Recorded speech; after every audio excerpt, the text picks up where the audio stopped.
My YouTube channel KCJM NGO। बहुत सारे लोगों ने कमेंट्स किए थे, क्वेश्चंस पूछे थे, ईमेल किए थे, जिसमें बहुत सारे क्लैरिफिकेशंस मांगे गए थे अबाउट 12AB रजिस्ट्रेशन। तो आज उसी के ऊपर जो कुछ क्लैरिफिकेशंस है जो मुझे जानने में आया है, मैं आपको बताने आया हूँ इस वीडियो के जरिए। तो please like, share and subscribe my YouTube channel.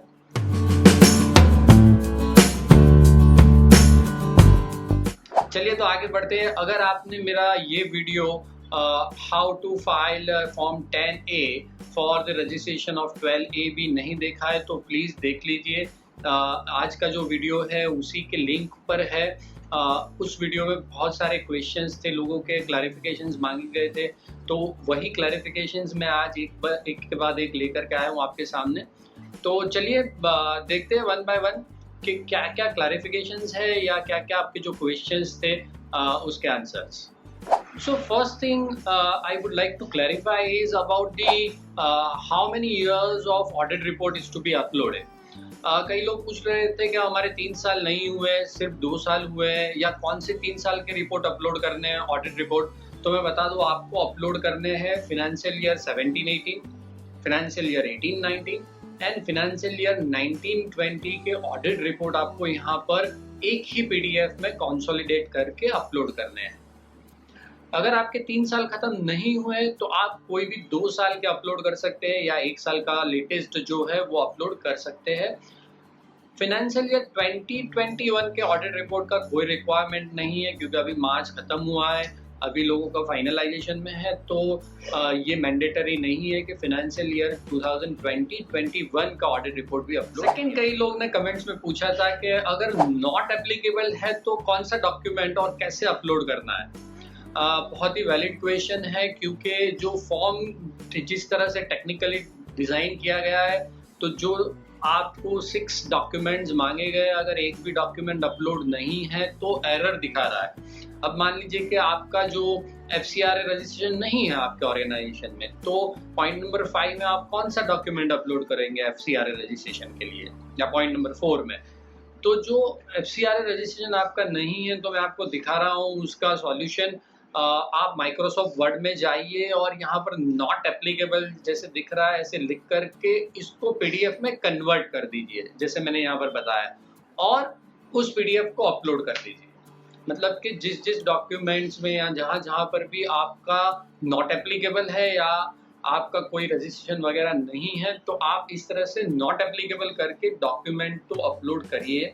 उसके बाद ही आपका एरर निकलेगा और आप इस फॉर्म को अपलोड कर पाएंगे।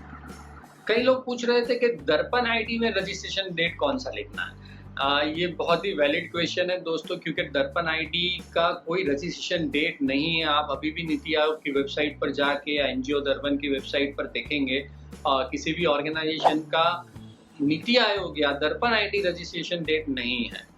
तो दोस्तों उसमें आप अगर आपने पहले से किया हुआ है, बहुत पहले से, तो आप 1 अप्रैल 2015 डाल सकते हैं, या आपको अगर याद है कि आपने इस फाइनेंशियल ईयर में किया है तो उस डेट को डाल सकते हैं। कई ऑर्गेनाइजेशन ने उस वक्त प्रिंट ले लिया था तो प्रिंट डेट आ गया है, तो उससे आप डाल सकते हैं। बट हाँ, NGO दर्पण पे या नीति आयोग की वेबसाइट पे कहीं भी दर्पण ID रजिस्ट्रेशन का कोई डेट नहीं है। तो आप, ये एक टेक्निकल एरर है फॉर्म का, तो आप उसमें अप्रोक्सीमेटली आपको जब याद है कि आपने अप्लाई किया था दर्पण ID के लिए, उस डेट को डालेंगे तो कोई प्रॉब्लम नहीं।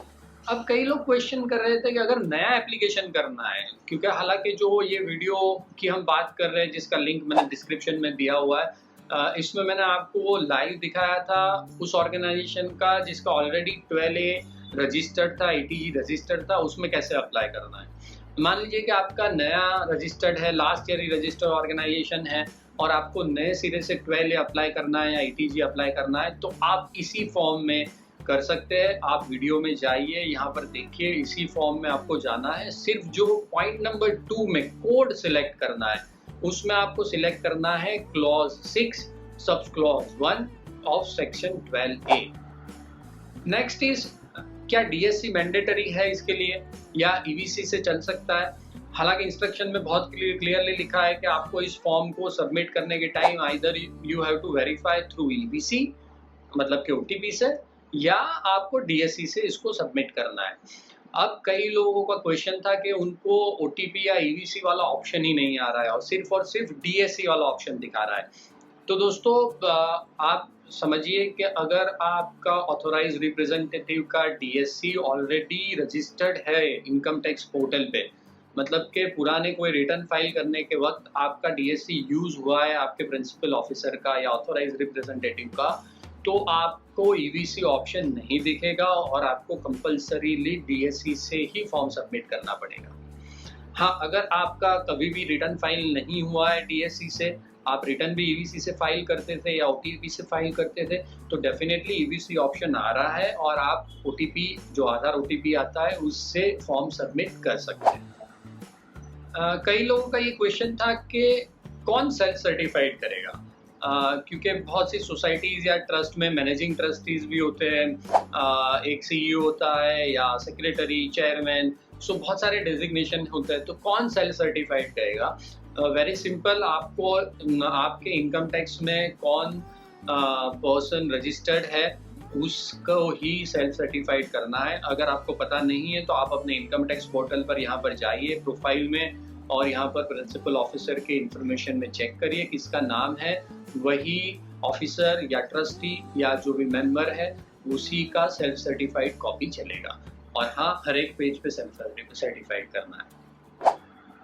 कई लोगों का ये क्वेश्चन था कि वर्नाक्युलर लैंग्वेज जो यहाँ पर डॉक्यूमेंट्स में दिया हुआ है, तो अगर हमारे कोई डॉक्यूमेंट्स ट्रस्ट डीड है या रजिस्ट्रेशन सर्टिफिकेट है या एमओए है, अगर लोकल लैंग्वेज में है, वर्नाक्युलर लैंग्वेज में है, तो क्या हम यहाँ पर उसको अपलोड कर सकते हैं?